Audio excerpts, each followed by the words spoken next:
करे के जब रवाना भई रास्ते में एगो मनचला लड़का जब देखलत बाबू कर मिजाज बदल गई। जब मिजाज बदलल है लड़किया से एगो बात कह ले बा कैसे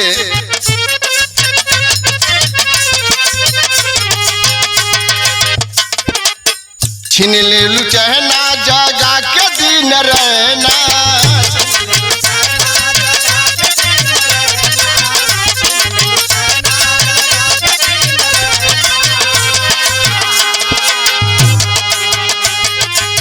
छीन ले चहना जगा के दिन रहना छीन ले चहना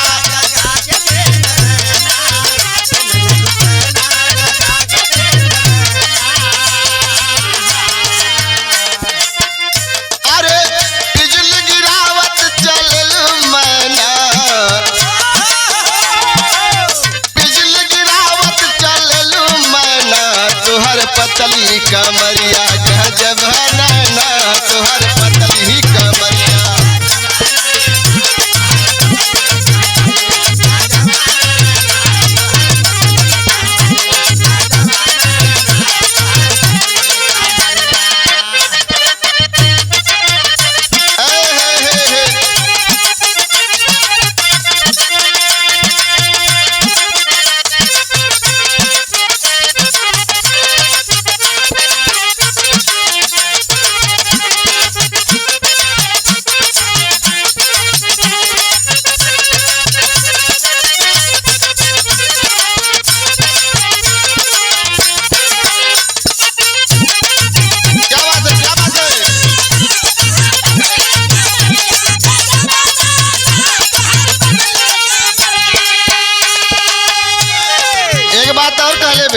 अरे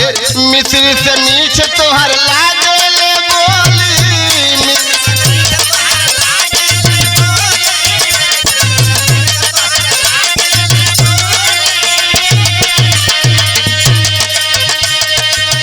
हंसल त लाग जाला दिलवा में गोली हंसल त लाग जाला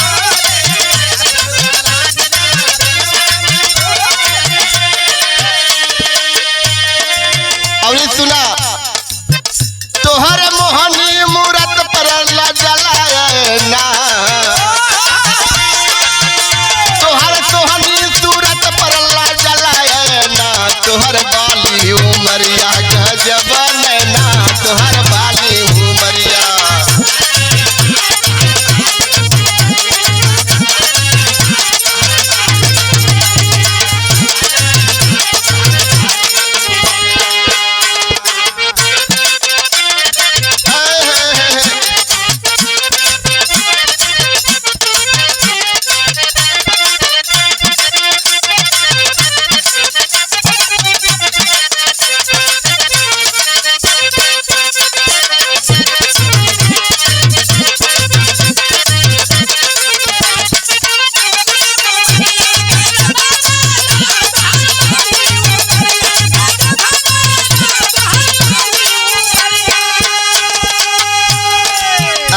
चलत तो बड़ा निक लगत है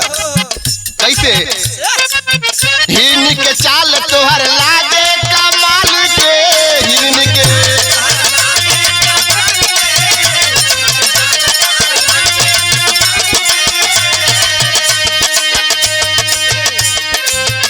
अरे रचला भगवान